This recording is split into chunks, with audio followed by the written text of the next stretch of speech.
And it's finally time to share more light on the release of the game, and yeah, I cannot wait to see everyone's reactions. Speaking of everyone, of course, that means you at home. We want to start with a huge thank you for joining us while we're streaming today, and for those of you that are co-streaming to your own communities. We really appreciate it. But before we get into what's coming today, there is a chance that it might be some people's first time at a Blood of Dawnwalker stream. So, Dominika, can you tell us what the Blood of Dawnwalker is all about? Yes, of course, the Blood of Dawnwalker is the first chapter of a brand new RPG saga created by us here at Rebels. It's a dark fantasy, narrative-driven, epic adventure set in medieval Europe with a supernatural twist. So you can expect some meaningful stories, a rich open world, tough choices to make, strong characters, and of course, vampires and other creatures of the night lurking in the shadows. Well, they're always lurking, those creatures of the night, but how about we give you that quick overview of what's happening on today's stream? We're going to start off with some brand new gameplay footage, right? That's right, a first look at some brand new footage, focusing on the many cool features waiting for you in the open world of the Blood of Dawnwalker. Everything recorded in engine, on PC, on the latest build, and we're really excited to show you how far the game has come as we're getting ready for the launch. Well, speaking of getting ready for the launch, there is a big thing that you're going to need, and we are going to share with you the next content. It is a story trailer for the Blood of Dawnwalker, and it does include one very vital piece of information, right? Yes, the one thing that I know everyone here is waiting for, the release date. I just need to keep my lips sealed for a few more minutes, and then it's finally all out in the open. We won't be keeping you in uncertainty until the end of the stream. No, we won't tease you forever, but you may think that's already a lot. We have even more coming your way. We're going to be talking about the tech requirements for playing, and having some of the Rebel Wolves devs dive deeper into the open world of the game too. But I mean, it wouldn't be a Dawnwalker stream if we didn't have one of those special music performances, right? Yes, and some surprises, maybe some behind-the-scenes action as well. Yes, that video is really cool. You definitely want to stick around to the end, but I'm not going to spoil a single bit of it. We're also going to be taking a look inside the box of the Blood of Dawnwalker, including the collector's edition of the game as well. That's a lot of exciting stuff we have been so looking forward to sharing with you, so let's not prolong the intro anymore. Let's jump straight into our newest gameplay video. Enjoy! Peggy 18. Hi, my name is Ariana Siarkiewicz, and I'm one of the writers at Rebel Wolves. Over the past few months, we've shared quite a lot about the game's story. Today, we'll give you a glimpse of the activities our human by day, vampire by night protagonist Cohen can take on while exploring the open world. We start at night in our vampiric form, heading toward a vantage point to get a better sense of our surroundings. Reaching a vantage point reveals nearby opportunities and helps us plan our next steps.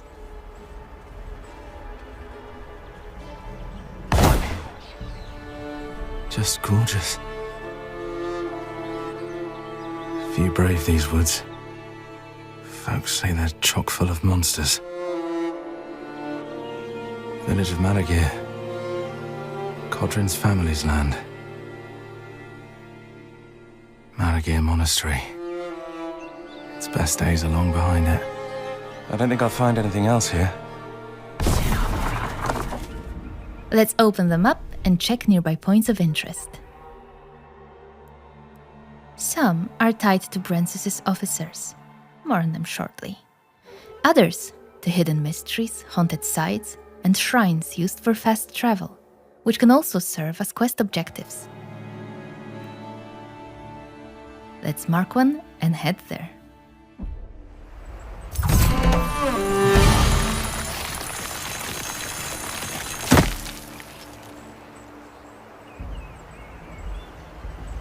Early in the game, we can unlock a perk that allows us to transform into a wolf and move faster at night. It's quicker and more agile, though it comes with some limitations. There's also a daytime equivalent, but more on that later. What was that? Is someone in trouble? It looks like we've come across a group in need of help. Whether we intervene is up to us. and both choices can lead to unexpected outcomes. We began with death from above, allowing us to quickly eliminate an unsuspecting enemy and gain the upper hand from the start. We have incorporated community feedback, and now there is no need to open the skill wheel to select a previously assigned ability. Instead, we can use quick selection. I thought I was done for. Done for. So did I, to be fair. Wasn't sure I'd get you out of this in time. But you did. Bless you. Bless you. For now, we need to recover. As a vampire, we restore health by feeding. Human blood is most effective, but in this case, we rely on animals. It's less efficient, but it will do. Feeding increases our corruption level. It's shown next to the health bar at the bottom of the screen. The higher the corruption level, the more vampiric perks are unlocked for purchase. Nearby points of interest are marked on the map and indicated on the compass at the top of the screen. Let's head to the shrine. Here's the shrine. Damaged, so we can't use it yet. Desecrated. Looks like the shrine's missing its heart. But maybe I could restore it.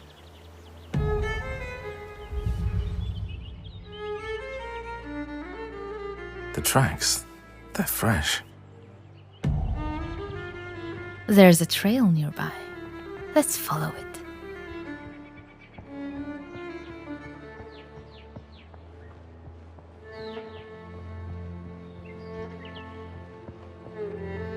A group of Brancis's soldiers has set up camp. Let's clear them out. Voracious Bite allows us to drink blood from an unsuspecting enemy and gain the upper hand at the beginning of combat. But we're not able to drain this enemy fully, as his comrades quickly come to his aid.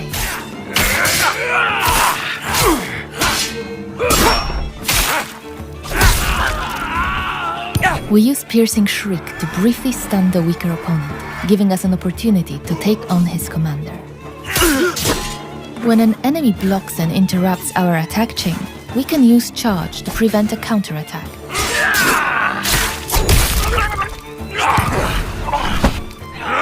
Voracious Bite can also be used during combat as an active perk, allowing us to regenerate some health. Hope word of this reaches your master. With the camp destroyed, our infamy increases. More about this in a moment. Let's collect our loot.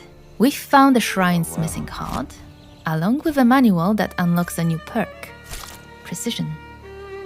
Let's open our inventory and head to the Recipes tab.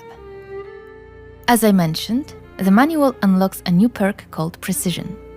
Once we read it, it becomes available in the Character tab. Let's go there. The exclamation mark indicates that a new perk is available, but we can't purchase it yet. Perks can only be acquired at a shrine by spending experience points, which are earned by completing objectives. And since we've just finished one, we should be good to go. We've also found the shrine's missing heart, so we can now fix it. Let's head back.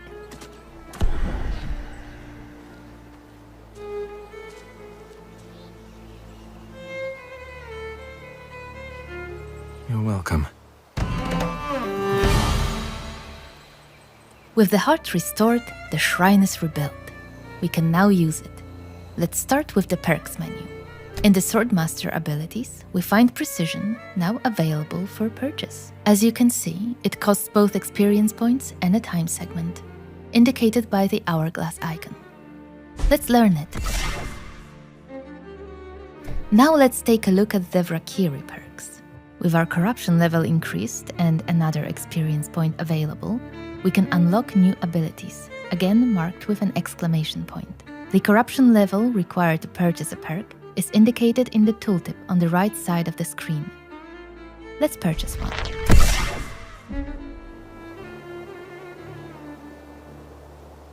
Time passes as we acquire new perks. The night comes to an end, the sun rises, and a new day begins. Along with a new edict.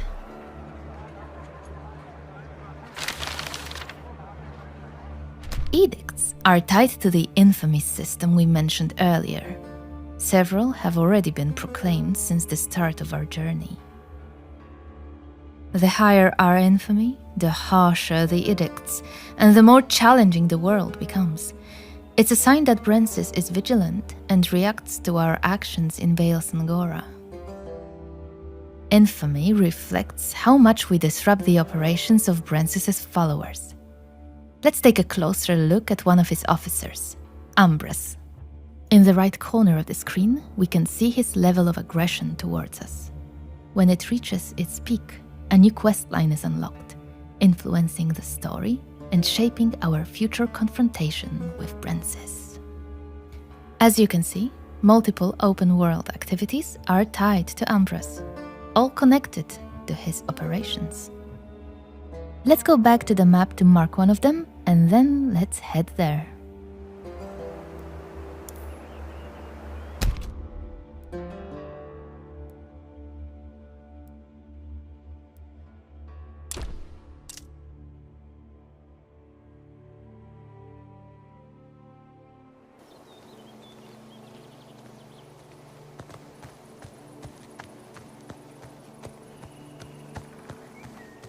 We've arrived near one of Ambrose's warehouses, storing blood supplies.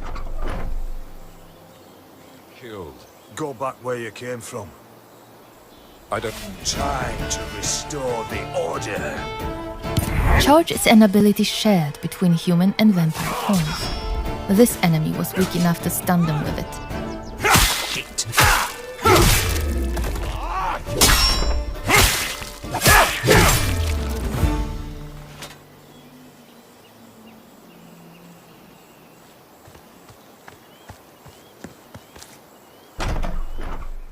The reqs store blood in places like this.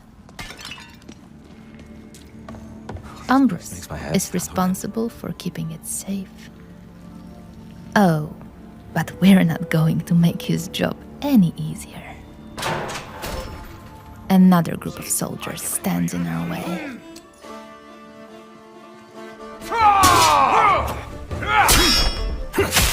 We open with Broad Swing to weaken as many opponents as possible. Then follow up with Burning Blood, which briefly staggers the enemy and applies a damage over time effect. What do we have here? The prisoners' fate is grim. Their blood is drained, then stored in places like this, where it awaits distribution to Brensis and his officers.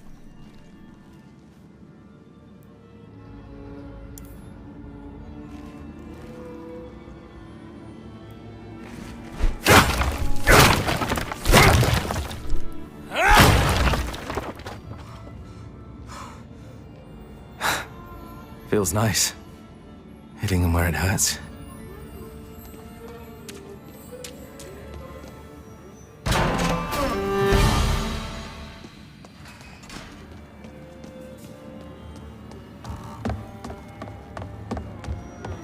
With the supplies destroyed, our infamy rises again. We've disrupted Ambrose's operations enough for now. Let's move on to another point of interest, a haunted site. Earlier we showed you how we can move faster at night by transforming into a wolf. To increase our speed during the day, we can unlock a hex called Mercurial Fervor. Haunted sites are only accessible during the day, as they require blood magic, unavailable in vampiric form. Completing them strengthens our magical abilities, but also puts our combat skills to the test.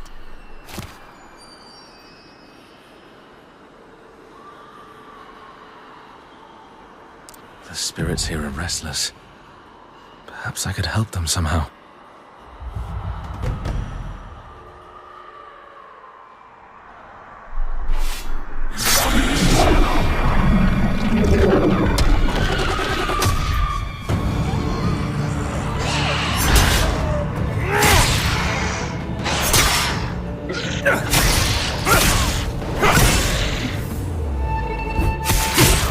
All of the enemies are nicely grouped together.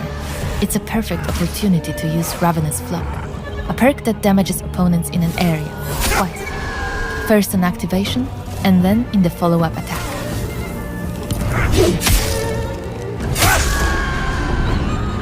Rest now.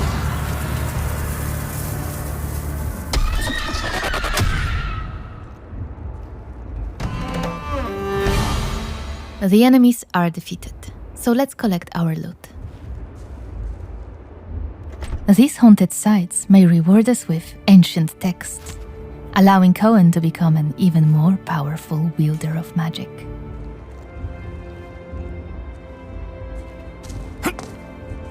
And that's just a brief look at open world activities.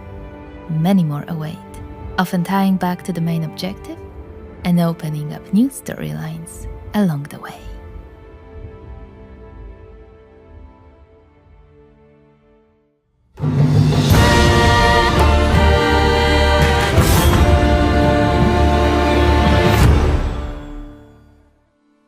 Welcome back, everybody, and I am so excited that you finally got to see more of the game's open world.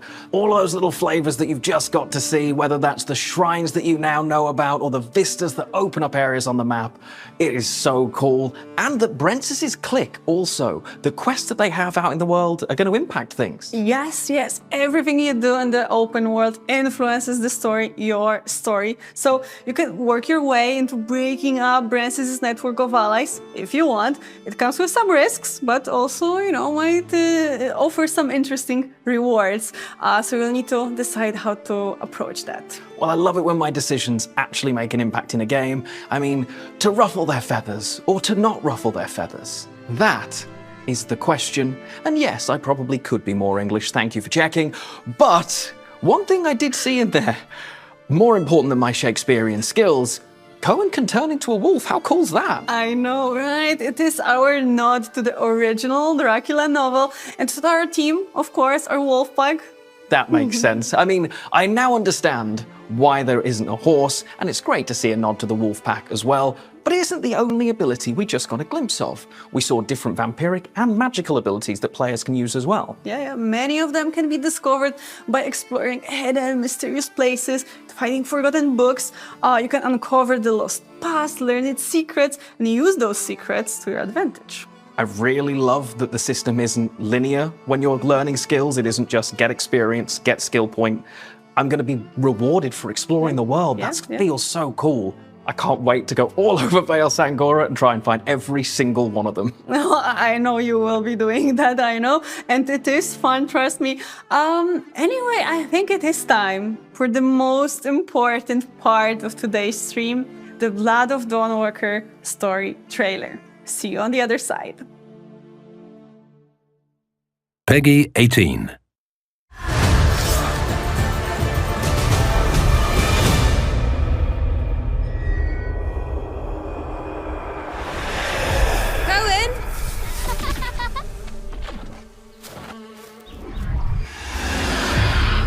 I want you to watch. What did you do to me?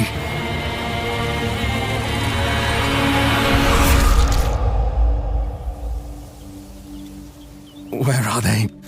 Where are my family? Jesus. The coronation. It's in 30 days. So Princess wants to be a prince now. And mark the occasion with my family's blood. Brentsis will rip you to shreds. There might be another way.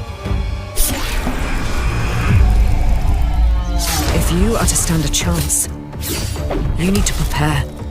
You need to take risks. Find allies. I have no love for Princess's regime. He is a vile monster. Some have already taken up arms, haven't they? A Vrakir joining the rebellion? Are you serious? What on earth are you? It's as if the Vrakir in you is dormant during the day and awakens with nightfall.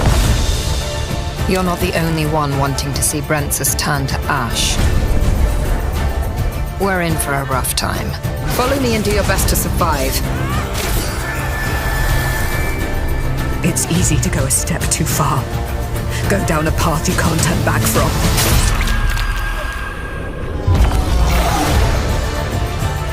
think it's high time you tell me what the hell is going on.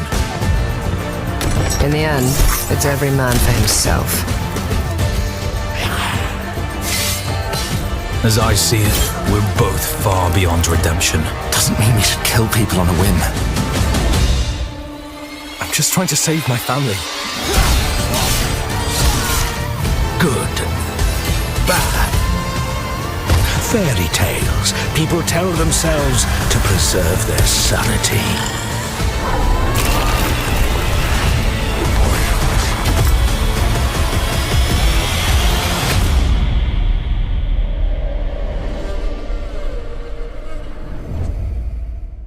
We're back and we've got the release date. We have the release date, September 3rd. Mark your calendars. It's only 4 months away. 4 months is not a long time. It's going to be here before we know it. And that trailer, it was absolutely packed. I can already imagine everybody screenshotting, going over and analyzing it on Discord and Reddit. I can't wait to read through those later. There is a lot to unpack there, that's true. And our devs will actually dive a bit deeper into it in a moment as well. Fair enough. Well, I won't steal their thunder. Remember, that release date is September 3rd, 2026. Don't forget it, write it down.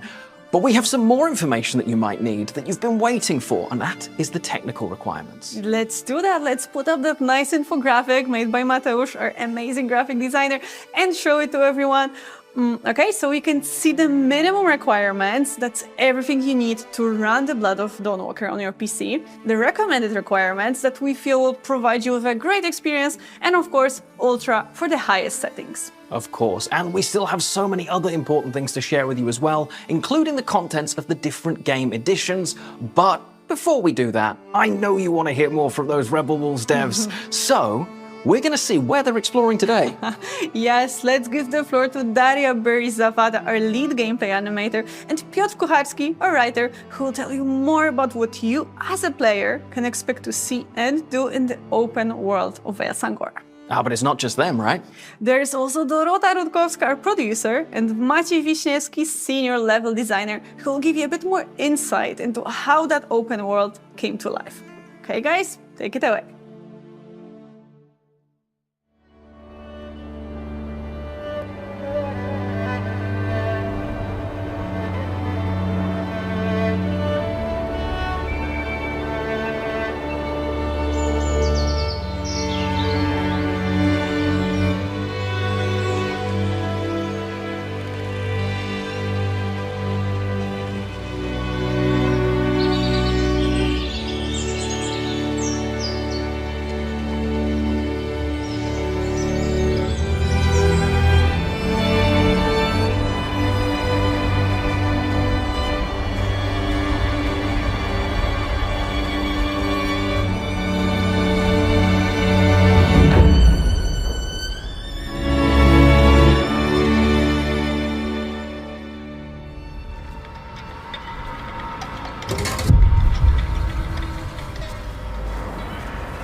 Every story begins somewhere. And this time, we wanted to take you on a journey to one of the places that inspired us while creating the world of the Dawnwalker, the majestic Polish mountains. There is something about this place, its scale and freedom, that makes me think that this is the best spot to talk about our open world. Yeah, totally. And you can feel very similar feeling while walking through Gore, because you can feel the grandeur of the mountains, right? Of course, and you know, when creating the world, we wanted to make it as familiar as possible, but also distinct. So, you know, the players could really admire it. There is the beauty, and underneath the beauty, there is life, there are mysteries, and of course, there are hidden threats. So day and night, just like playing as a vampire or a human, they both offer engaging experiences, but ones that will differ. So we will meet different creatures, different challenges, and of course there will be different opportunities waiting for you. Yeah, but there's something to be found pretty much everywhere, right? You bet. And what I, as a writer, really love about our open world is that it is equally supported both by lore and gameplay. So there is an explanation behind everything that you will see. For example, there are those little shrines next to the road, And of course, there is a narrative explanation behind them. They were erected to resemble Brancis, to strengthen the perception of him as the Lord of the Valley. Yeah, those shrines and some new frescoes and some of those coins that he minted with the coat of his arms. That was brilliant. He did think of everything. And it's interesting with vampires, or Valkyrie as people call them in our game, because they don't care about money, do they? No, the only thing that is important to them is the blood taxation. Exactly. On one hand, they are monsters. They demand blood. They overtook the valley by force. Yeah. They reshaped religion so it suits their needs. On the other hand, if you look closely, you can say that their rule doesn't really differ much from what the mortal lords before them were doing, before the Valkyrie took over. Yeah, it is really interesting because, like, vampires, they think of themselves as superior beings. Like, humans are just like animals to them. They're like herd. But it's also interesting that if you have a herd, you need to take care of it. So if they want humans to be used properly, they want them healthy, they want them strong, so they need to take care of them, right? Yeah, it is a very interesting aspect of our open world. Vampires give blood to humans as well. So the inhabitants of the valley, they are healthier. Their children are both stronger. And on the other hand, it raises the question about the morality of this world. To what extent are the monsters really monstrous? And to what extent they just introduced a new, different system of ruling? Yeah, exactly, yeah. And those moral ambiguities were really important to us when we were creating this story.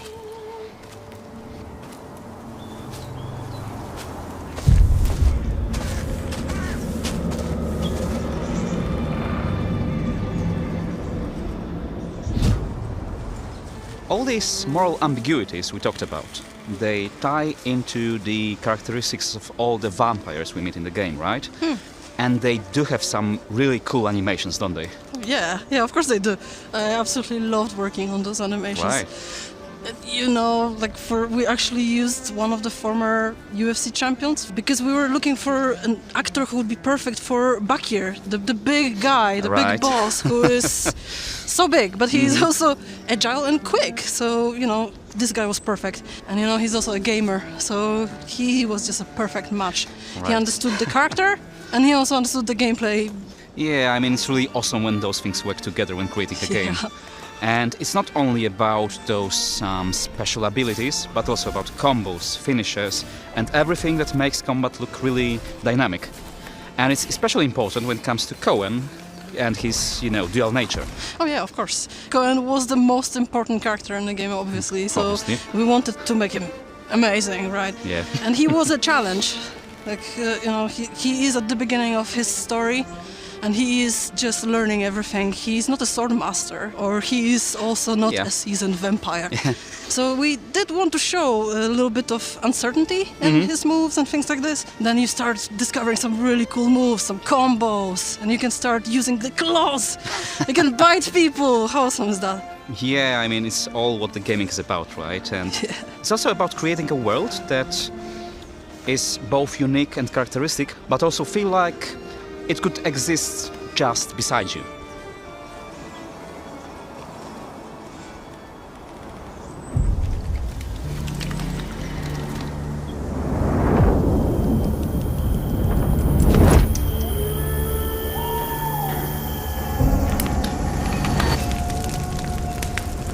When we're creating that world of our game, we really wanted to make it feel alive and interesting by adding a lot of detail. So when you go through the village, you might see a lot of people just sitting in front of their houses and doing some jobs and work. And us animators, we always like to add a little bit of something in there to make it more interesting. So sometimes you might see things like a guy hammering something and he'll accidentally hit his fingers or something. I think it's cool. Yeah, those details work really nicely with the environmental storytelling. Yeah. And, when the players explore the valley, they will find things like letters, like notes, and other traces of things that transpired in the area before Cohen makes his appearance. Yeah. We invite our players to look into every nook and cranny of the map because they will certainly find things like, some small stories, items, or notes left by people who once lived there. Yeah, there are those echoes of the past pretty much everywhere in the world. Sure. It's awesome. And I think that the world also reacts to Cohen, reacts to the player. Sometimes you just walking through the world, you might see people being captured by vampires and some prisoners going around, and you can attack the vampires and free those prisoners. I think that's awesome. And those actions will have consequences. I totally agree. I mean, it's all about, choices and consequences, right? Yeah. The simplest example of that would be if a player kills a blacksmith in a village. So the forge, of course, becomes closed, and Cohen has to take his business elsewhere, right? Yeah, it's like imitating the real world, where all the things that you do will have consequences. Yep, and, both Cohen and our players will soon find out that Bale Sangora is beautiful, but it can also be quite unforgiving. Yeah, I think this is what I like the most in our game, that there's this great contrast. Like, on one hand, you have this amazing, beautiful, serene world, and on the other hand, there's this really strong, tough story. There are tough decisions and dark themes, and I think this is just beautiful. Yeah.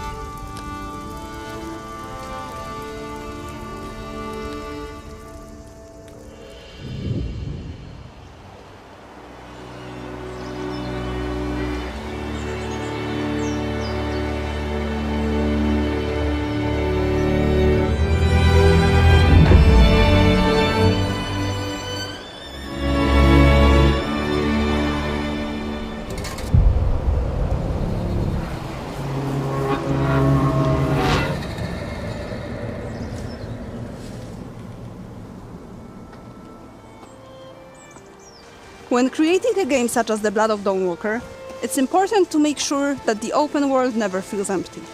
Every area, every village, every forest should feel like it has life, purpose, and something to discover, right? The world should feel rich and believable, full of people, animals, monsters, and secrets, but never overwhelming. I specifically remember the first time I went up to the mountains in our game, and I saw the Uriashi village. It really felt like a completely different place than Veil Sangora. So close and yet so far away. So familiar, but also so different. And then it started snowing. And that's another element of creating the real world. The weather, like rain, fog, or as you mentioned, snow. Yeah. Even though the time of day doesn't move until you make some certain actions, there is still an active weather system. And the sounds. The waterfall hitting rocks, singing birds, rustle of the forest. It all matters for how you experience the world, and for it not to feel like it's standing still. Speaking of time. It's been a hot topic since day one, right? It has, so it's important to highlight that it's not a real time. It's not a timer or ticking clock. It's not meant to frustrate or rush you. In our game, you can still freely explore the world, fight, analyze your build, and talk with random villagers. And time doesn't move. Like already said, in order to move time in a game, you have to reach a certain point of the quest or choose a certain dialogue option. You will always have an indicator of what actions are gonna actually move time and by how much. It's like a resource. You can either pay attention to, strategically picking up quests and control the time, or just go with the flow of the game and let the time pass by. Exactly. It's a resource, a framing device for the narrative and gameplay elements. You already know that Cohen's family has been kidnapped by Brances, and Cohen will have only 30 days to save them. But after that, the game won't end. Just the circumstances will change. And that's where the world itself comes into play.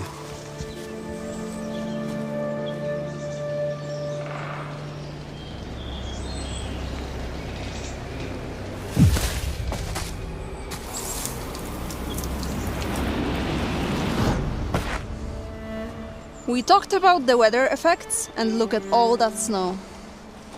But let's not get distracted and talk about the narrative. Of course, many quests and events aren't just mechanical tasks. They all tell the story. We design the world, So exploration, interactions, and activities all add to the narrative. Yes, and as players explore, they don't just get to see the world, right? They get to live its stories. And that's when we can finally talk about our newest trailer.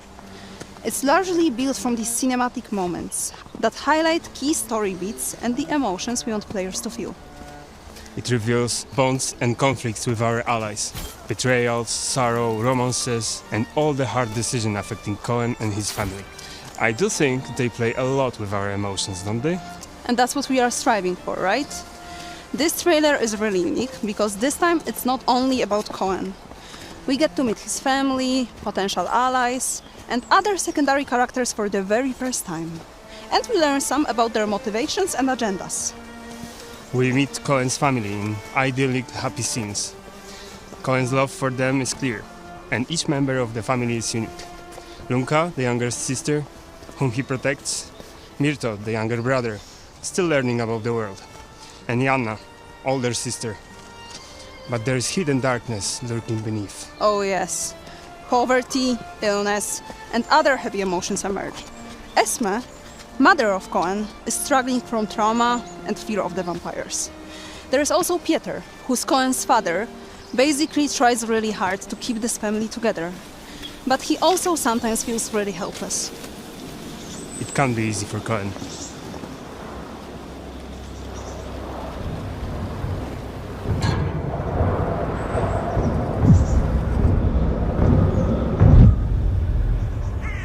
Cohen's world is not only shaped by his family, but also by the people around him. Workers, miners, and neighbors, they all create a community that is the backbone of life in Vale Sangora. Exactly. For example, there's Anka, who may be more than just a village healer. She is mysterious and resourceful, and comes with knowledge of herbs and magic that, eventually, Cohen comes to rely on. But she also hides her secrets. And there is Marat, rebellion leader.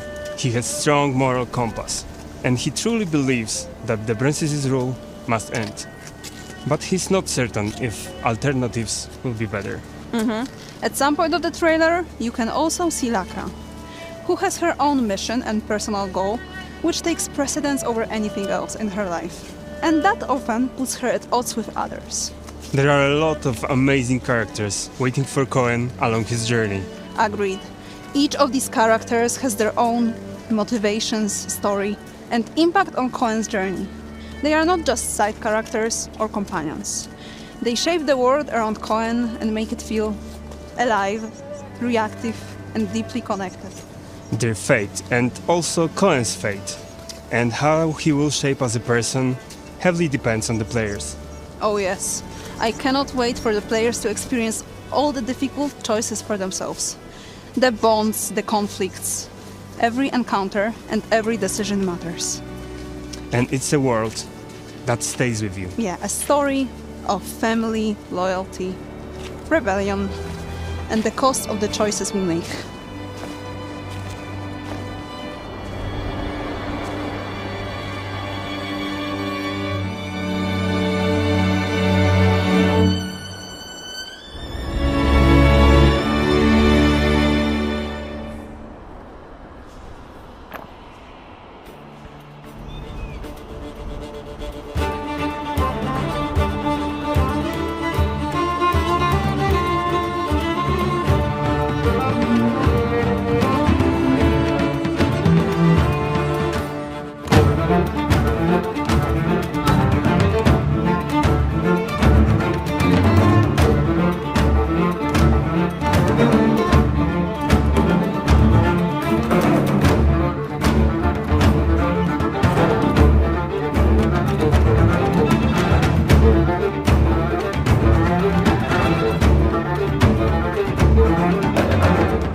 And where do we begin? It has to be with that music. It is a bit different, right? It is. So much energy in that track. Wow. And a load of cool insights as well. We learned a couple of different character names. They've been revealed. We know Myrto, Anka, Lakra, and now Mara too. Yes, the most vigilant of you might already know some of these names. I teased them on our Reddit and Discord. Like Coin's siblings, Myrto, Yanna, and Lunka, of course. Everyone knows Lunka. Anka and Lakra from our January teaser. And yes, Marat is the new one. He's the leader of the rebellion, and you could notice him in the trailer too. Yeah, I saw him in the trailer, but I saw a few other characters as well that I don't think I recognized. No, but you will not know more about them because I cannot share too much to not spoil anything. You'll need to meet the others in the game in September the 3rd. September the 3rd, okay, got it. I'll wait till then. But if I'm not mistaken, the pre-order should be launched any time now. I think we might be already live. Well, what a perfect time for us to look at the different editions of the game, starting off with the digital editions. There is two of them, the Standard Edition and the Eclipse Edition, which comes with a digital world compendium, a digital comic book, and a digital soundtrack. And we also have the physical editions as well. Yes, the first print of the Standard Edition, we're calling it the Day 1 edition, will additionally include a steelbook and a map of Vesangora.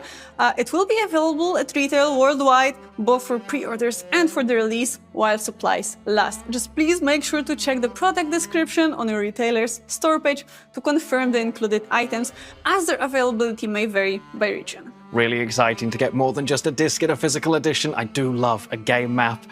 But next up, we have that collector's edition, and this one has a lot in it. It deserves its own introduction. Peggy 18.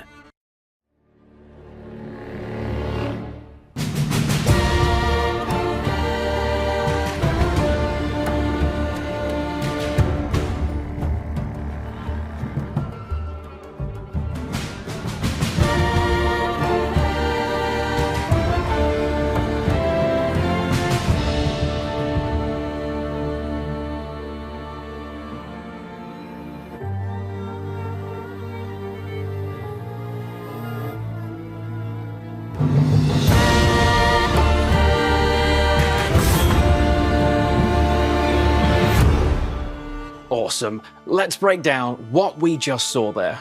Okay, so in addition to the standard Day 1 content, so the steelbook, the map of Vesangora, and the game, of course, you will also get a code to redeem the digital Eclipse edition, which comes with the digital soundtrack, digital comic book, and digital World Compendium, as well as a physical edition of the World Compendium and our special Quen figurine.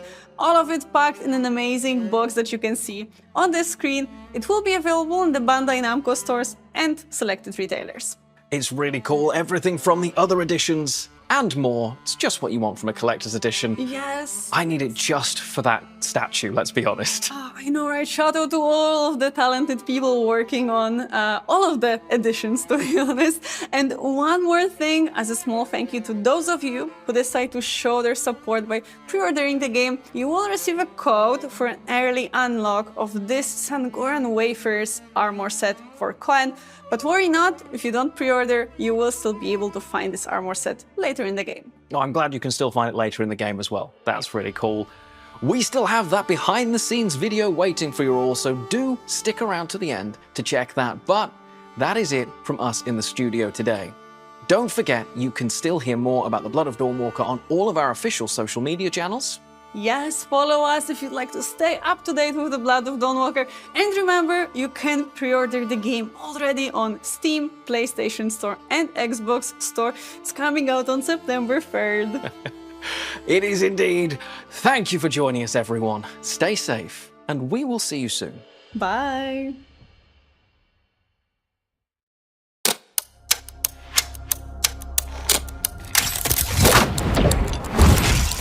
My name is Maciej Kwiatkowski, and I'm a motion capture performer, stuntman, and action designer. In the Blood of Dawnwalker, I was responsible for creating fight choreography and performance. I've been doing this for more than 20 years now, but this project was different. So first, we need to understand the system.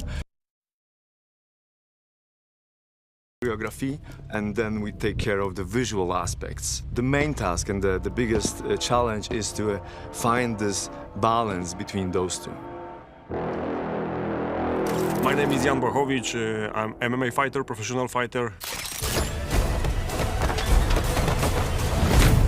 Former UFC champion. In the Blood of Dawnwalker, I play Bakir, vampire boss. Why I decide to be part of this project? Because I am a gamer. I love games. New adventure for me, new experience, so my dreams come true. And that was like easy decision for me. When I hear about this game, I was excited about the story, what's gonna happen, about the hero, about the gameplay, you know, everything that's gonna be something new. Working with Maciek, you know, he's one of the best in the world. He tell me what to do, how to do it. Very nice. I can work with people like him every day.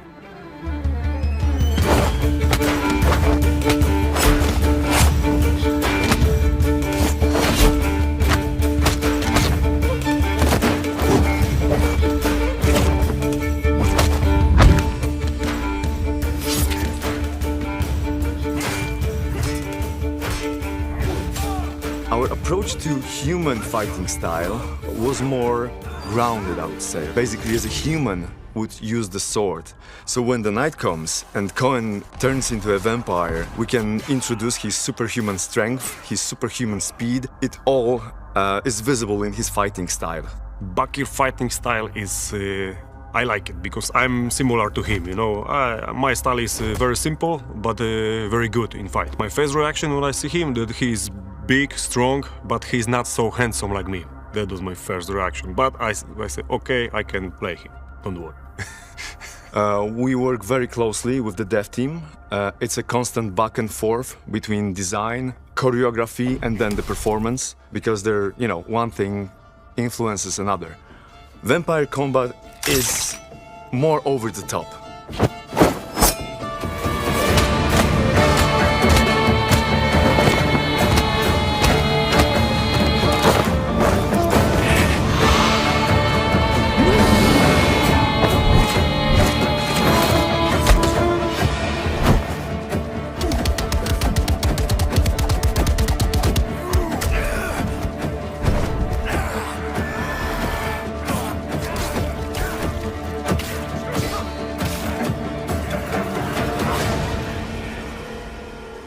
I would say I enjoyed the most overcoming the obstacles, so overcoming the challenges.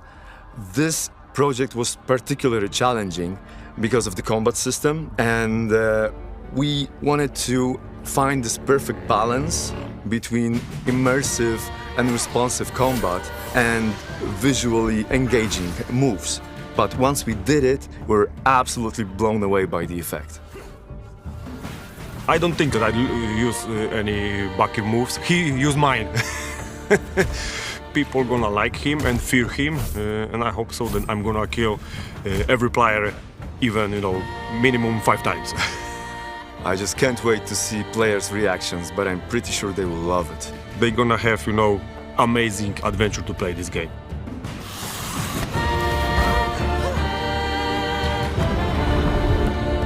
See you in the game, fear Bakir because that's me.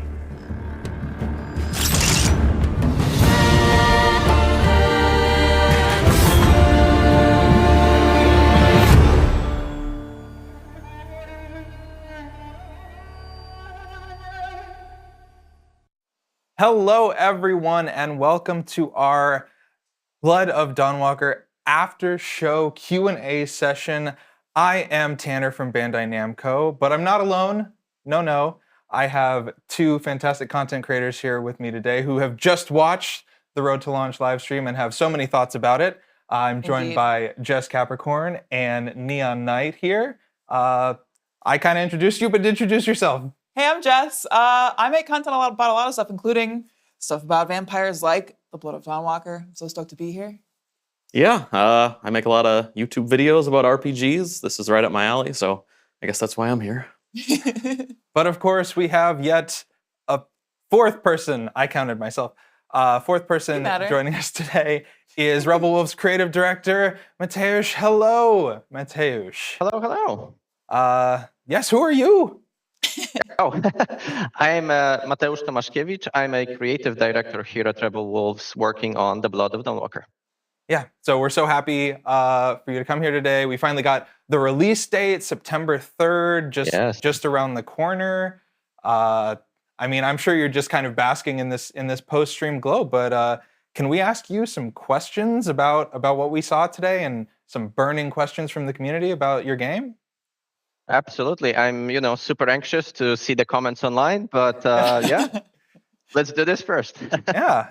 So take us off from the start, Mr. Neon Knight. Sure, yeah. One question a lot of people in my community asked when I kind of reached out to them, 4 questions, was how you guys approached creating the lore of the Blood of Dawnwalker with, nothing to go off, just starting from scratch, building this whole world from nothing.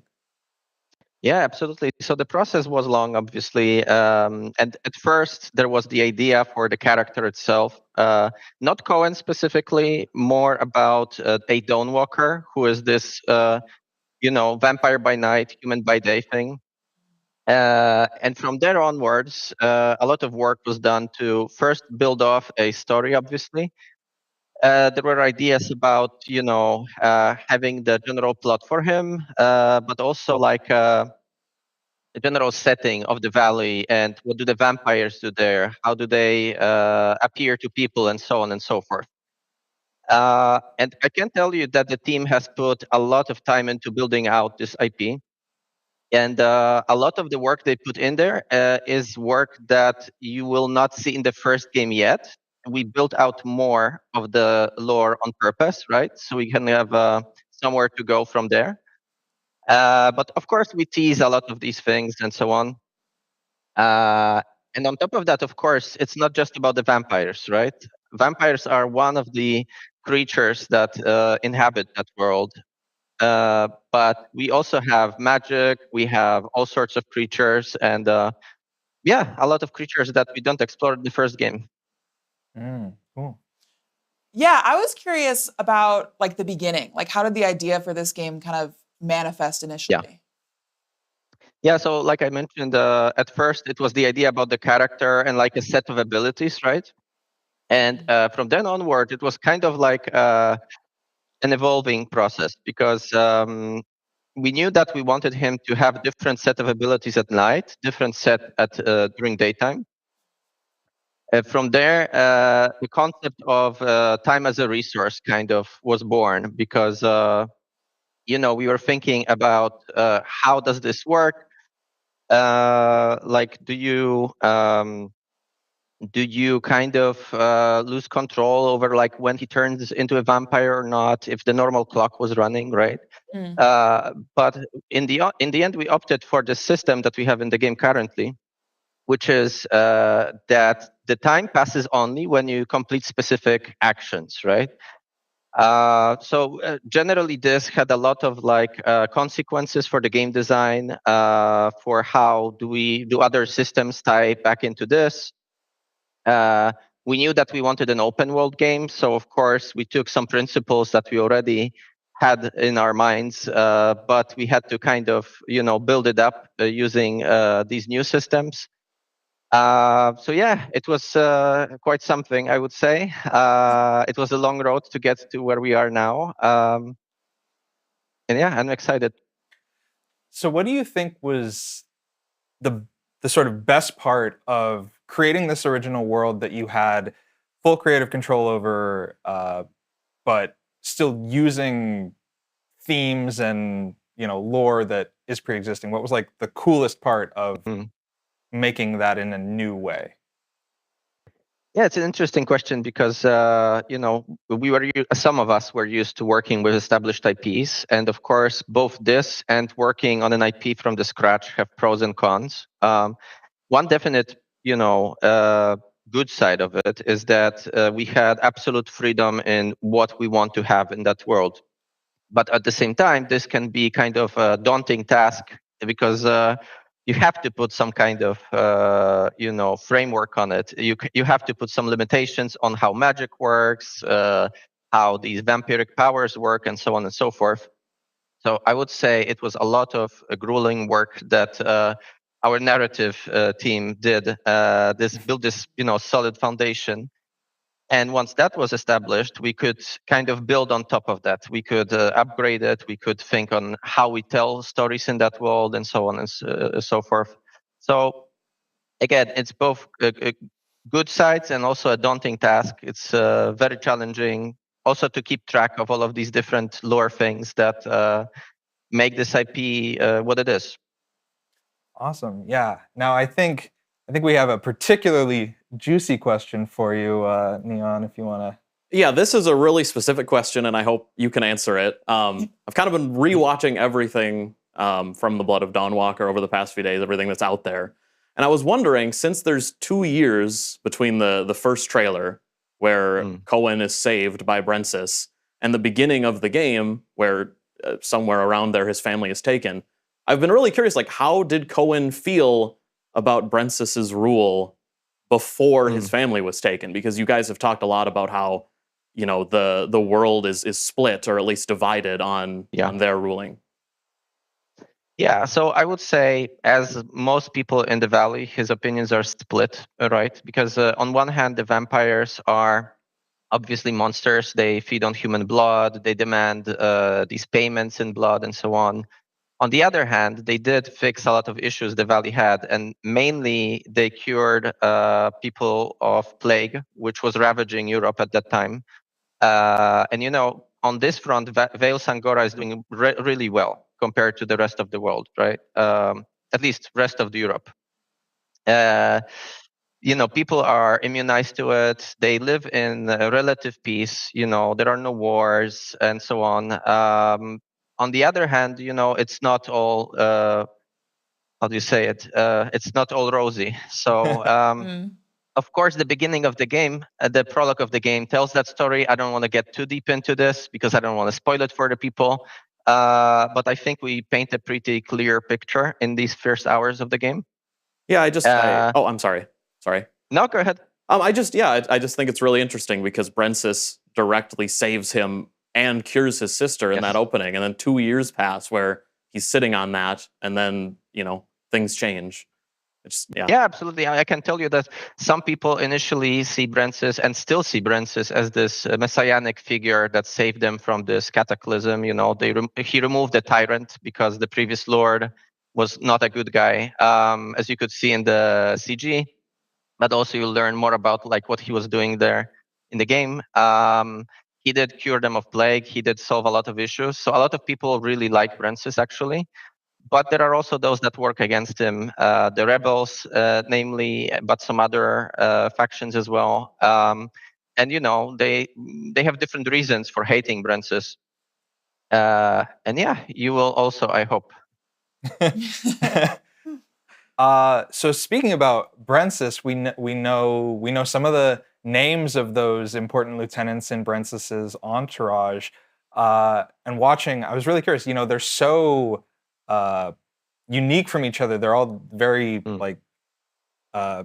distinct-looking characters. I was just wondering, how did you sort of decide on them, and like where did they come from? Like how did Brensis gather these super different people? So obviously that was a conscious design choice. We wanted them to feel like this gathering of vampires that, you know, are from different time periods, different kind of cultural circles, to show that these cliques, as we call them, so these groups of vampires that stick together, they're not like, you know, they're not very samey. They are people that kind of are bound by similar interests, right? And of course, in the game, we explore in depth on why did they decide to ally themselves with Brensis. Some of them, Ambrose, are his direct lineage, right? He is he was sired by Brensis. And some others are like allies that he found along the way to achieve his goals. Why they joined, of course, you'll get answers for this in the game. But yes, we put a lot of work into creating their designs so they feel very distinct. They have their own like flavor and like personality that we hope it comes through in the quests in the game as well. And yeah, these were like general ideas behind why we picked these specific designs for them. Do you? It's okay if you don't want to answer, but Do you think between the four of them, like, do you have a personal favorite of them? Ah, interesting. So visually, I think I enjoy Zanti the most. So this dark lady who looks like she's grieving all the time, but also like very creepy and so on. I like her design a lot.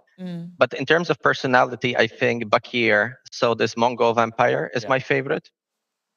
He's a bit of a crazy. He does some insane stuff in the game, and he has this very colorful personality, which I really enjoy when I play the game. Yeah, that's awesome. I'm looking forward to meeting all of them. Like, they all seem like they've really got something going on there. Agreed. Yeah. Yeah, so I want to talk a little more about like the open world idea of this whole game, because I know it can be a challenge to have so much, so many things like people, monsters, animals, these like secrets scattered everywhere. And it can be difficult to kind of balance it feeling really intentional with feeling overwhelming. So could you speak to like how you handle that?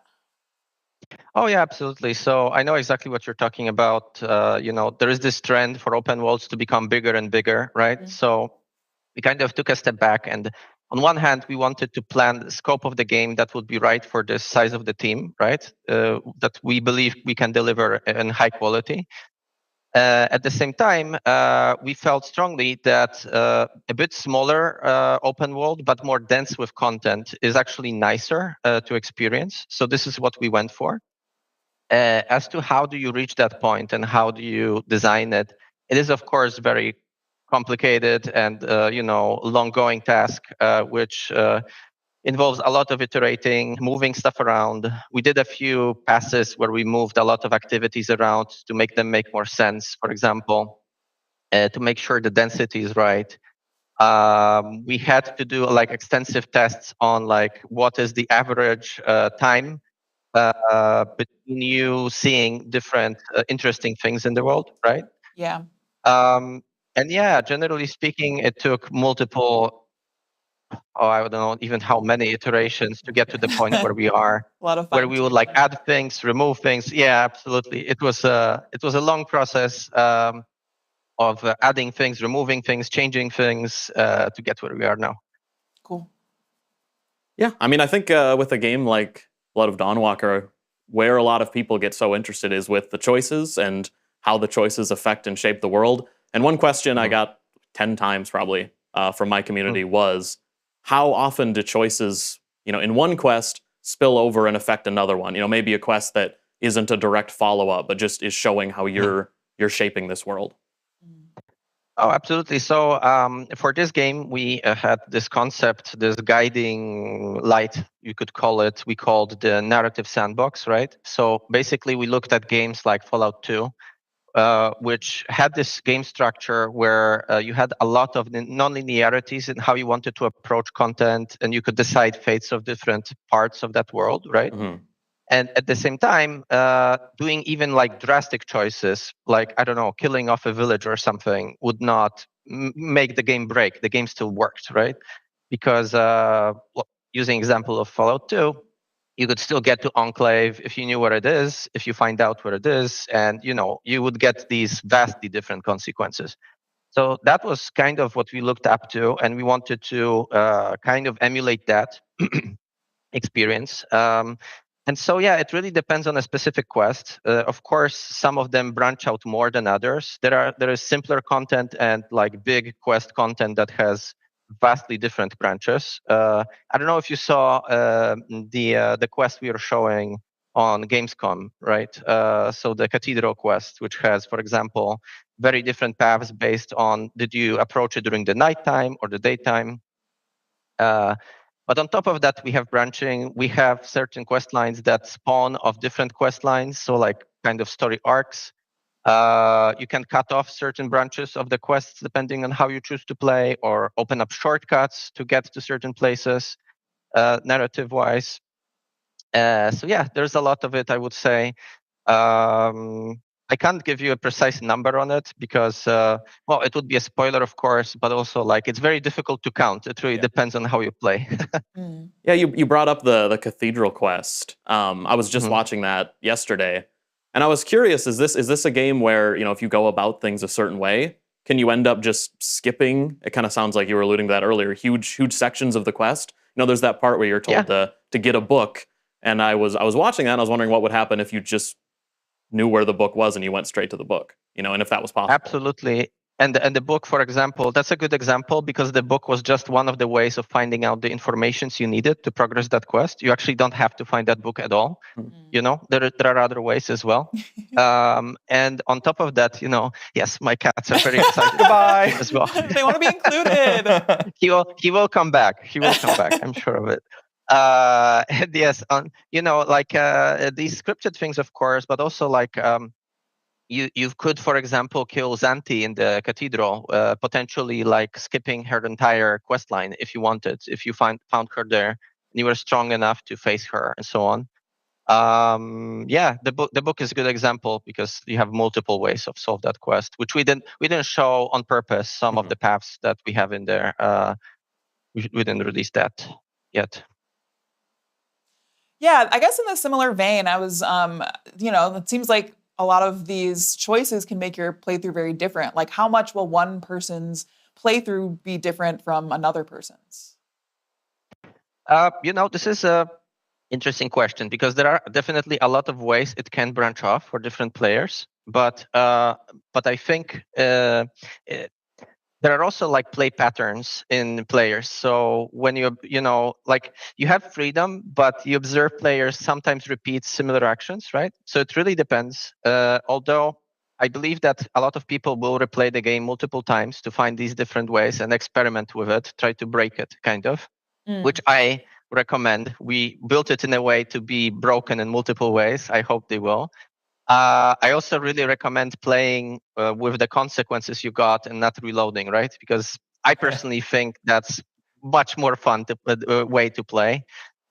Speaking from personal experience of playing games like Baldur's Gate 3, for example, where sticking to the things that happened, especially bad rolls, is just way more fun, you know, because you get very unique playthrough.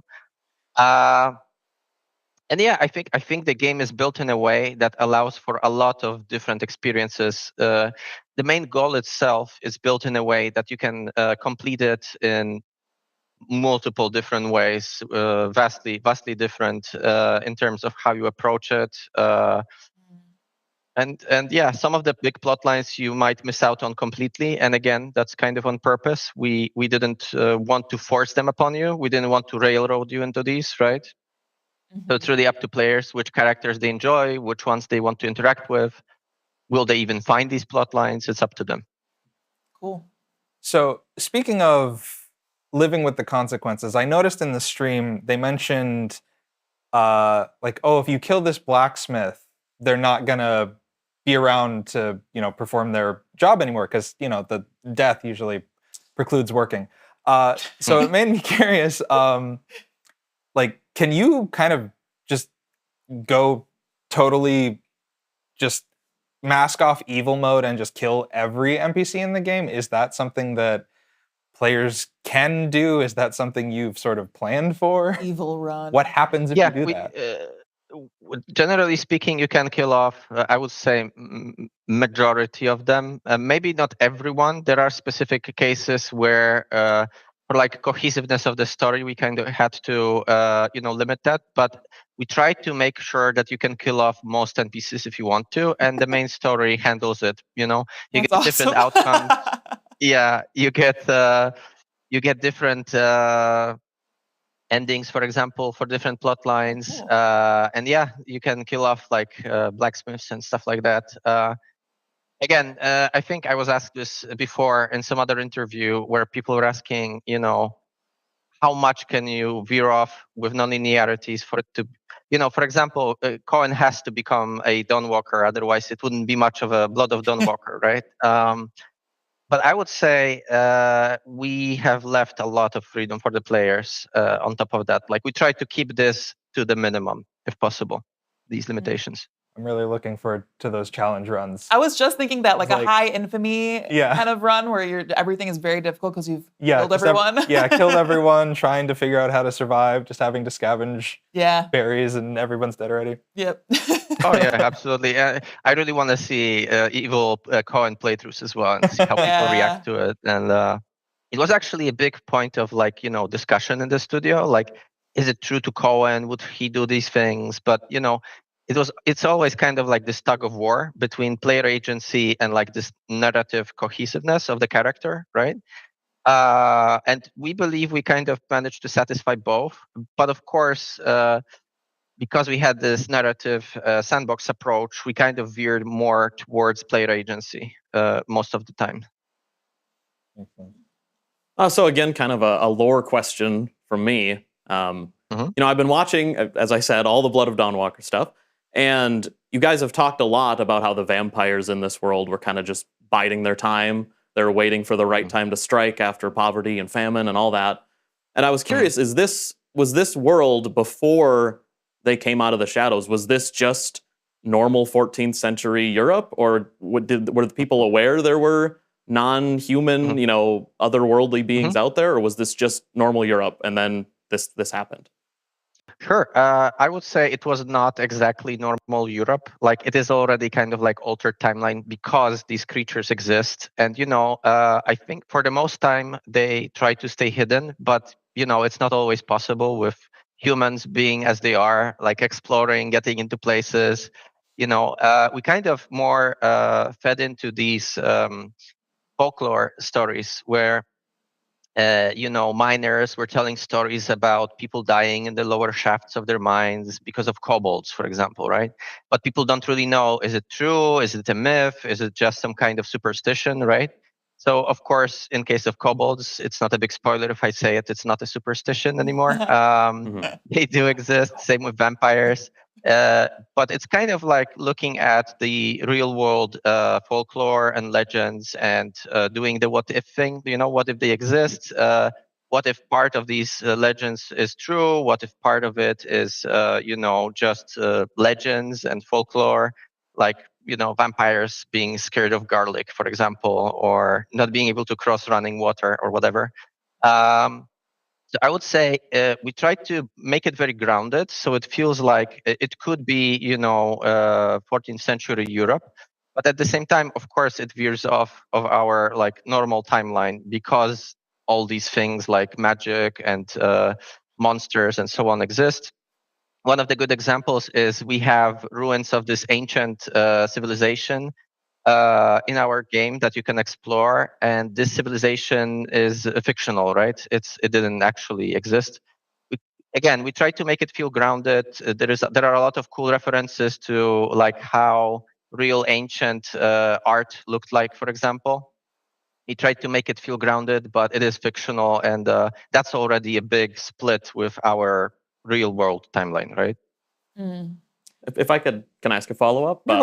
So were vampires known to? Did people know they existed, or were they just total legend? Maybe because in that intro trailer, when he's saved by Brensis, Cohen seems surprised, but maybe not quite as surprised as I would be if a vampire, cured my sister of the plague. He just seems mildly surprised. Yeah, absolutely. I think for majority of people, it is like a legend. Like a lot of people probably believe it. Most of majority of people never seen one or never met one, right? There are people who spread these rumors and gossip, but very few people, I think, really know that they exist and really interact with them. Obviously, we don't explore it very deeply in this first game because this is specifically Vale Sangora, and they were kind of cut off from the broader world. It's kind of already isolated community, so to speak.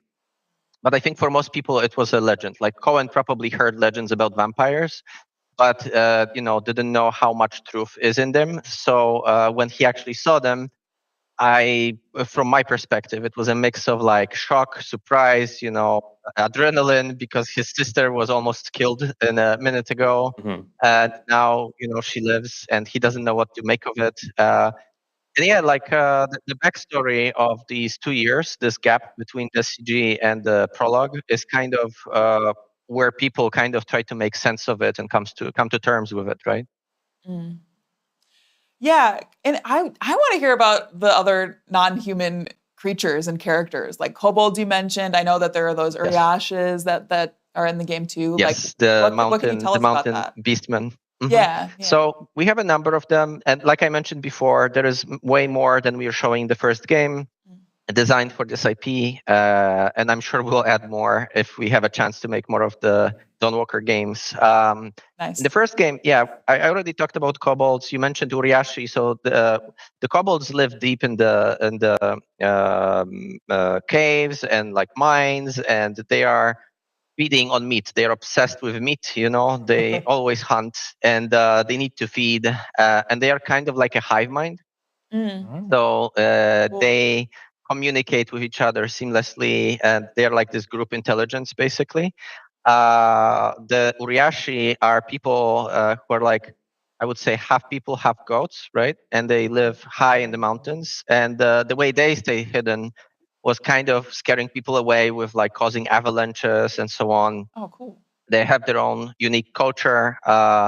They can use magic as well. They have their own unique brand of magic. And generally speaking, a lot of them are distrustful of Brancis and his regime, but a number of them decided to join his army actually and come out of the shadows with Brancis and his retinue.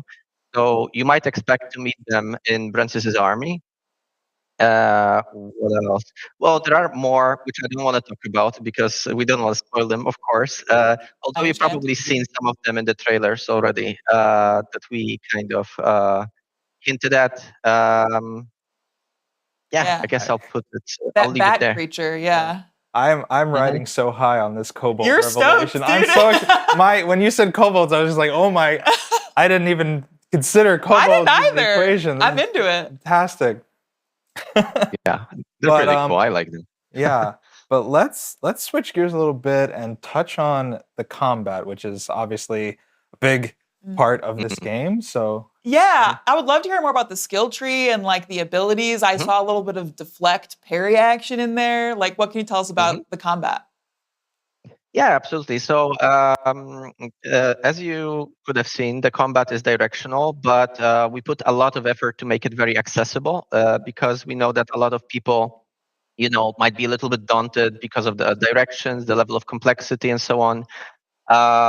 We have 4 directions from which you can attack and you can block. And basically, blocking in the correct way kind of gives you advantages, like it regains you some stamina, maybe staggers the enemy, and so on. But you can also use something we call the Omni Block and Omni Attack, which is basically allowing Cohen to attack from random directions if you prefer. It will probably not allow you to min-max it as well as you would if you actually use the directions, but it's really up to the player. We also made it very customizable in terms of the difficulty settings on purpose. We have this robust system where you can adjust the RPG difficulty separately from action difficulty, for example.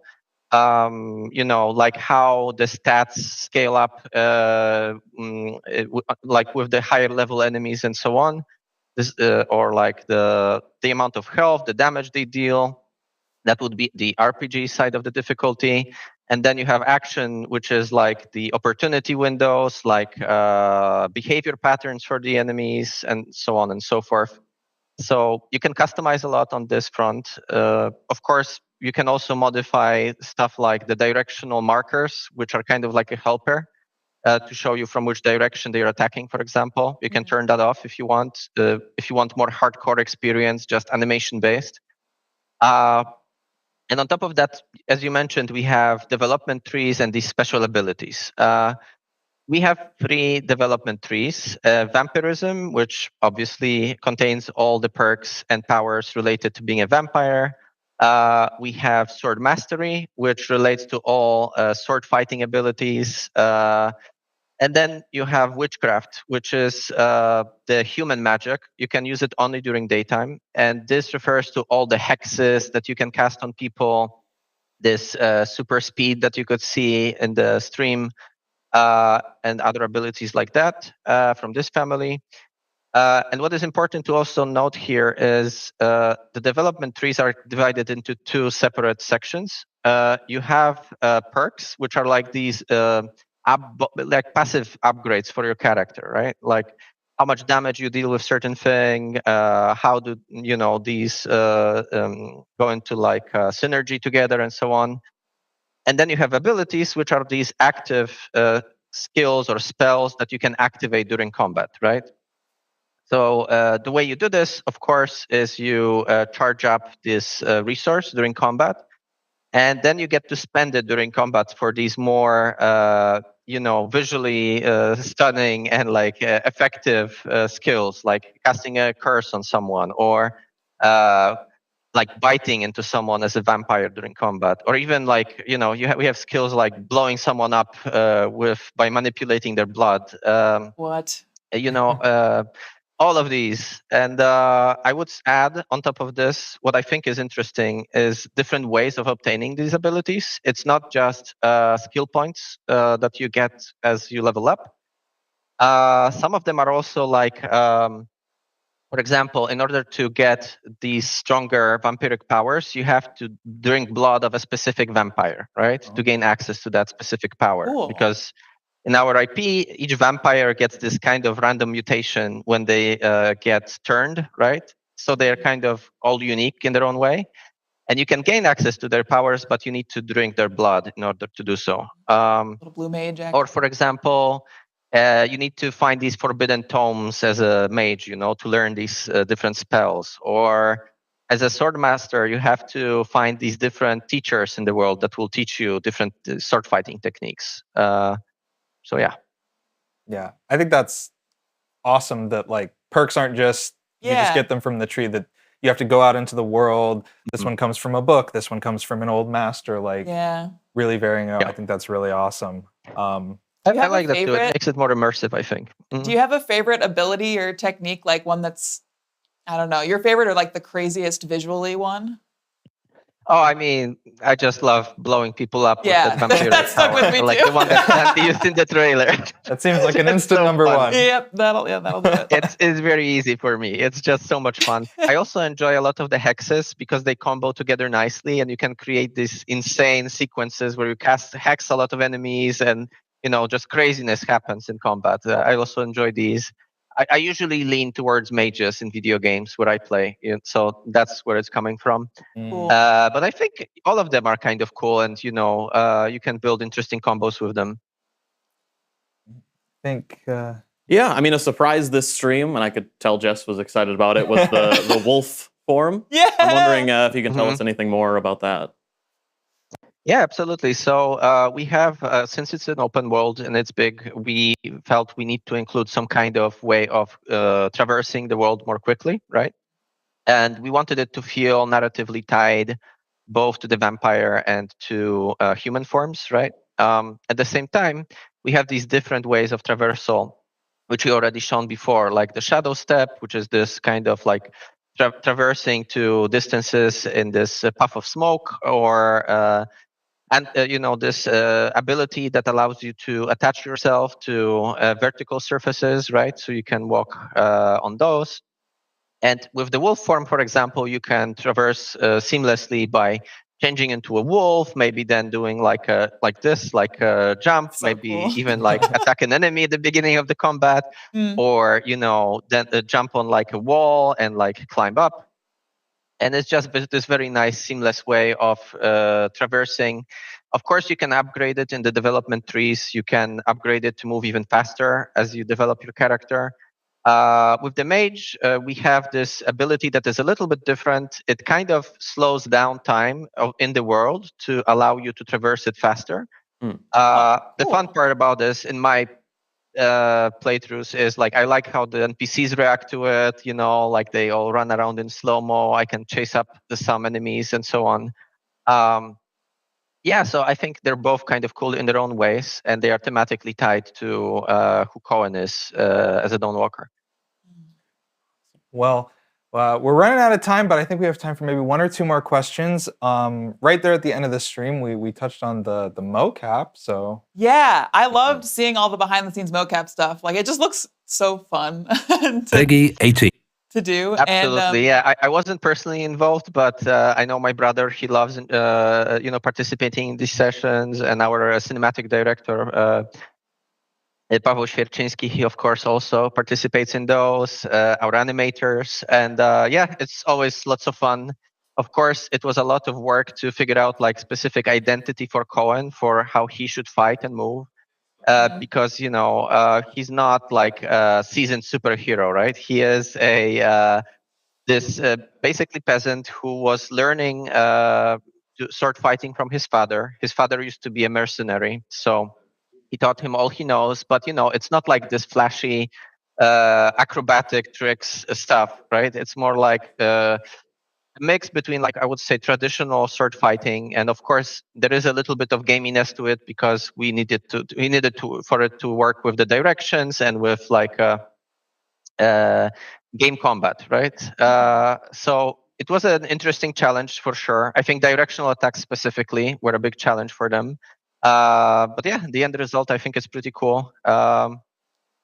And you could see the mocap artists were really enjoying it as well. Yeah, it's so cool you got the UFC champ in there. It seems like he was on a blast. Yes. Yes, that was actually very interesting. Yeah, because he was a big fan of the studio, in our previous games. So he was very keen on participating. And yeah, it was really cool to have him on board. Definitely. Yeah. So I mean, we have one last question here, and this is a big one, Neon. If you want to. Yeah. So today we saw a little, hint of romance in the Blood of Dawnwalker. That's something a lot of people have had questions about. So the question is, how important is romance in Blood of Dawnwalker, and how do those choices, or if at all, how do those choices affect the story? Yeah, absolutely. So of course we were aware that a lot of people want romances in the game, and I think it's also narratively a very interesting thing to do because you get to explore different sides of the character. Of course, giving you an opportunity to express yourself, but also like seeing how he interacts with these characters on more emotional level, right? What I can tell you is that we have a number of these romances, and this is not the primary concern of Cohen in this game, to find a waifu, so to speak. but well, he has a family to save, and I guess that's important. It's a very difficult year. It's a very difficult year for him. Let's put it like this. But these romances, I would say, we put a lot of effort in making them interesting. I think all of the characters that you can romance are very interesting characters. I do have a personal favorite, which I won't name right now because that would be too spoilerific. But generally speaking, we wanted them to feel like real for like the time period. We wanted them to feel, plausible for the situation Cohen is in, because again, he wouldn't like spend too much time on it. And of course, as all other activities, they cost you time. So you need to think carefully. It's worth it. Yeah. Yeah, getting a girlfriend does take time. Got to put in that effort. Yeah, you sure do. All right, well, Mateusz, I'm sure we could sit here and talk to you and pick your brain all day, but we know you gotta get back in there and finish the game so we can get our hands on it on September 3rd, which is coming up very soon. So thank you so much for joining us. I hope we speak to you again soon, and we are looking forward to hearing more in the future. Absolutely. Thank you for chatting with me. It was fun. Yeah. Yeah, nice to meet you. Thank you. Thank you. Nice to meet you. Bye-bye. All right. Well, I know that was a lot. In a good way. We'll take a moment here. But I mean, that was just so much. I mean, we heard so much from Mateusz from the stream. We kind of just jumped right into talking to Mateusz, but there was so much in the stream. I mean, you were talking about clothing. You were. That's where I want to start. The real life humans. Yeah, the knitwear, the Polish knitwear. Going out into the Polish wilds to record that stuff is insane. But I mean, what else actual game relevant stuff? What was catching your eye, Neon? I would say what really stood out to me, and they said they've been taking community feedback, was just the combat. The combat looks smoother than ever. It's really, really shaping up into something that I can't wait to play. Yeah, it looks really fast, which I am excited about because I tend to gravitate towards combat that is quicker and more aggressive. And it seems like they let you do that in this. But it also seems like with the 3 different talent trees, you can really mold your own combat experience to a degree. Well, it looks like they got rid of the pausing time to use abilities, which is something a lot of people wanted, and I think that's a really good move. It just made the combat look way more fluid. Yeah, I was gonna say fluid as well. I feel like I did hear Mateusz say that the indicators for the combat, like the blocking direction, he was saying you could turn that off. And I'm just my challenge run brain just keeps like, are you gonna do that from the very start? Or are you gonna wait for like third playthrough? What do you think? I'm gonna do it from the start. I want it to feel challenging, and maybe if I'm really suffering, then we'll see. But no, I think I'm excited for this to feel like a challenge combat-wise. And like the deflect stuff, I think is really, really interesting too. Well, they've talked about how tactical the combat is, which is interesting because it also looks very fast and, as we said, fluid, and that's a interesting combo. Yeah, and like very wild and feral, but like very tactical too. Yeah, especially at night when you're just like clawing people, just like coming at and those teeth, combining all of your different vampire abilities. Yeah, super awesome. Yeah, I'm interested in seeing more of, because they've said Cohen as a human, he uses the sword most often. Cohen as a vampire relies on his claws, but you can use a sword when he's a vampire and get feral with it. And I'd like to see how that plays out. More of that. Yeah, I want to go full vampire build. I'm so excited. Yeah. So another thing, we touched on the time mechanic a little bit. It feels like, maybe it's not very restrictive. You kind of know what you're getting into, and I think that's going to be really helpful for a lot of people to just to know beforehand what you're committing to. Like he was saying with the romance, it's like, oh, this is going to take a whole day. Maybe I'll be single for a bit. Yeah, totally. Well, I think the time passage system too really helps make the open world of it all feel more focused, which is a thing I struggle with open world games sometimes, is feeling a little aimless. So I think that it makes each choice feel more purposeful. I hope it feels that way. And it also, it's nice they talked about how dense the world is as well. But yeah, I think that the time passage system will only be a positive, I hope. Well, I think a lot of people are, a lot of people interested in Blood of Dawnwalker are concerned about it, but I think they've made pretty clear that it's gonna be obvious to you if you're passing time forward. And also, from what I understand, the game doesn't end when you do your main objective, so you can still complete lots of side content, and you're not gonna feel rushed, which I think is what a lot of people. You can take your time. Yeah. Yeah. Yeah. You were also geeking out a bit about the map. Yeah, the map. When you go to fast travel or whatever, it's like looks like it's illustrated. Like the art direction seems great. Yeah, and it looks like there's a physical map you can get in the collector's edition. And that popped up. I saw your eyes just kind of. Oh, that collector's edition. That's the statue. I have too many, but I want the statue. You just take a couple, you throw them in the trash. You get 3 Cohens behind you on your stream setup. Of course. He's always watching over you. He is. Oh man, but no, the map it looks gorgeous. I really haven't seen like a world map that has looked like that in a game before. Yeah, like the colors and seeing all the tree areas, the wooded areas, the towns being laid out like that. Like I think it's a really good looking map. I know it's stylish. I know it's weird to just sit here and be like, the map looks really awesome, but it does. No, the gamers will understand. Yeah, the gamers will understand. The real ones know where I'm at. The map geeks, you understand. Yeah. I'm curious just how difficult you can make life for yourself. They talked about killing the blacksmith, and then you're locked out of that blacksmith. How far does that extend? How if you kill every blacksmith, what do you do? Yeah, like can you not upgrade your sword anymore? Do you kind of just have to go with? I don't think I'll do that. I'm not a psychopath. Yeah, maybe one. I'll watch somebody else do it. I'll do it. I absolutely love that. That's an option that they've that even Mateusz was saying like. I'm really excited to see people go full evil. Like that's an option. I think is we want to be the hero, but in a much more true way. Yeah, we want to be evil. I think we all do. Well, I don't think they. Complicated, I don't think they touched on it today, but they said in a previous stream that if you let your blood hunger get too low and you're too hungry, you might just be talking to your best friend and you'll eat him, and then his whole storyline's done. It's over, which is incredible. Run. Yeah. The hangry run. I have to just go sit in the woods until I'm really hungry. Then I come back and try to talk to somebody, see how much I can satiate my bloodlust. God. I think I'm tantalized. Are you tantalized? I'm tantalized. Are you tantalized? I wouldn't use the word. I am tantalized. It's not the specific word I would used use, the word. But sure, I'm tantalized. He said it.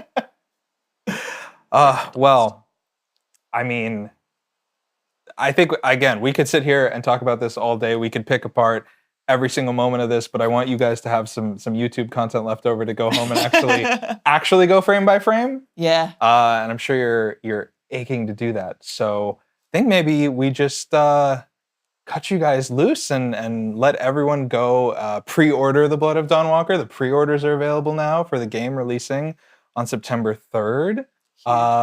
Would you guys do any shout outs? Let people know who you are, where they can find you. For sure. You go. Oh, sure, yeah. I'm Neon Knight. I cover lots of RPGs. I'm very slow to post, but I think when I post, it's a decent video. So if that interests you, that's me. Cool. I'm Jess. I mostly do live stream stuff on Twitch, but I post on TikTok and Instagram Reels and such. Post the occasional video essay on YouTube. But yeah, I mostly cover RPGs, JRPGs, that sort of thing. Very excited for vampire stuff. So, yep. Vampire stuff. I love vampires, man. The Blood of Dawnwalker. Blood of Dawnwalker. Available September 3rd.